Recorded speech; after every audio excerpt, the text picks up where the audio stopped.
జై తెలంగాణ అందరికీ నమస్కారం। తెలంగాణ రాష్ట్రానికి మరి ఏనాడు ఏ పాపం చేసుకున్నదో తెలియదు కానీ 8 మంది ఎంపీలు ఉన్నటువంటి బీజేపీ పార్టీల 2 మంత్రుల కొలువులో జరిగొడతాను సెంట్రల్ సర్కార్లో। అందులో ఒక ఆయన ఉన్నాడు, ఆయన సెంట్రల్ సర్కార్లో మంత్రి పదవి కాదు షిప్రాష్ పనికి కూడా పనికాడు ఆయన। అసలు యాక్చువల్గా చెప్పాలంటే బండి సంజయ్ అంటే అసలు ఏం మాట్లాడుతున్నావు బండి సంజయ్?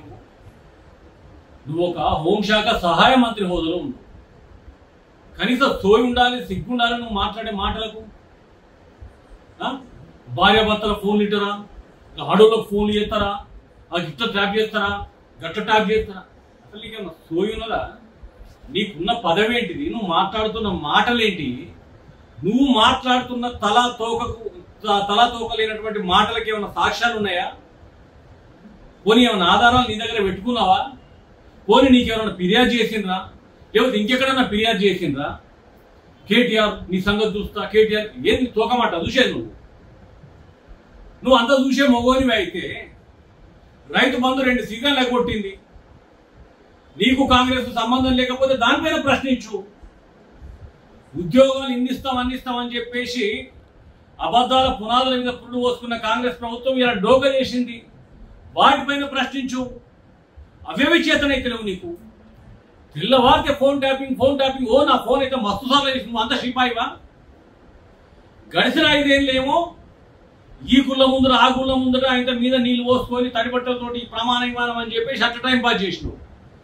పరీక్ష రాసే పోరగంలో పరీక్ష పేపర్లు లీక్ చేసే కార్యక్రమం పెట్టుకొని అట్ట బదనాలు చేద్దామని ప్రయత్నం చేసినావు। ఇప్పుడేమో నా ఫోన్ మస్తు సార్లు ట్యాప్ అయింది, మస్తు ఆడోళ్ళు అయింది, మొగోళ్ళు అయింది, హీరోయిన్లు అయినాయి, వాళ్ళ నీ బతికే ఇంతనైగా।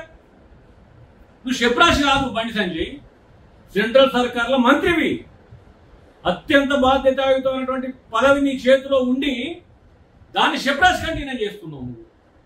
నీకు పదవి ఇచ్చే క్రమంలో తెలంగాణకి ఏమన్నా ఏకన్నా లాభం చేసినావా? తెలంగాణ ప్రజలకు పడుతున్నటువంటి కష్టాలు నష్టాలు ఎక్కడన్నా తోడున్నావా? ఈ చేతగాని సర్కార్ని నన్ను ప్రశ్నించినావా? నీ మోడీని గద్దదించుతా, నీ మోడీని 3 సేర్లు నీళ్ళు తాగిస్తా అని చెప్పేసి రేవంత్ రెడ్డి అంటే కనీసం స్పందించలేవు నువ్వు, కానీ రేవంత్ రెడ్డి ఏమనంటే మాత్రం ఉలికి పడతావు। అసలు నువ్వు బీజేపీ కాంగ్రెసా? అసలు నువ్వు నీ మోడీని గురువా లేకపోతే రేవంత్ రెడ్డి నీ గురువా? నిజంగా నీకు మోడీ గురువు అయితే రేవంత్ రెడ్డి బూట్లు ఎందుకు నాకుతున్నావు? రేవంత్ రెడ్డిని అన్నప్పుడు స్పందించే నువ్వు, రేవంత్ రెడ్డిని ప్రశ్నిస్తే సమాధానం చెప్పే నువ్వు, మోడీ మీద మాట్లాడినప్పుడు నువ్వు ఎందుకు మాట్లాడతలేవు? ఈ మ్యాచ్ ఫిక్స్ అయిందో నువ్వు సమాధానం చెప్పాలి। కేటీఆర్ మీద నాకు తలతోకలేని ఆరోపణలు చేసుకుంటా నువ్వు పబ్బం గడుపుకుంటా అంటే నీకంటే దుర్మార్గం ఇంకోటి ఎవడు ఉన్నాడు? చలో నీ దగ్గర ఆధారం ఉంటే బయట పెట్టు, నీ దగ్గర ఆధారం ఉంటే నువ్వు ఫిర్యాదు చేయి, కానీ వీటిని చెప్పుకొని బతుకుతా ఇదే నా బతుకు, ఇంతకంటే నాకు ఏం చేత కాదు, నువ్వు కార్పొరేటర్కి ఎక్కువ ఎంపీకి తక్కువ, కార్పొరేటర్ కూడా ఎక్కువ, నీకు కార్పొరేటర్ కూడా కరెక్ట్ కాదు, ఎందుకంటే నీ వల్ల ఏ కాల లాభం లేదు తెలంగాణ రాష్ట్రానికి। అత్యంత కీలకమైనటువంటి ఒక మంత్రి పదవి, సహాయ మంత్రి పదవిలో ఉండి ఏదో ఒక మనం చిల్లరగా ఉన్నట్టు వరుతా ఉన్నావు, రోడ్ సైడ్ చిల్లరగా ఉన్నట్టు వరుతా ఉన్నావు।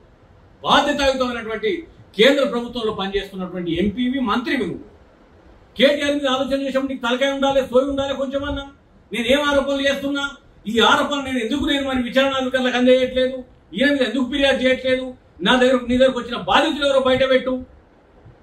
కేటీఆర్ మీద నోరు ఉందని చెప్పి పడేసుకొని ఇదే నా జీవితం అనుకొని బతుకుతే నీకంటే దుర్మార్గుడు ఎవడు ఉండడు, నీకంటే హీనమైన ఆరోపణలు నీ మీద కూడా చేయొచ్చు, కానీ ఇంకా మాకు కొంచెం ఒక బాధ్యతగా కార్యకర్తలకు మేము నీ మీద ఆరోపణలు చేయట్లేదు।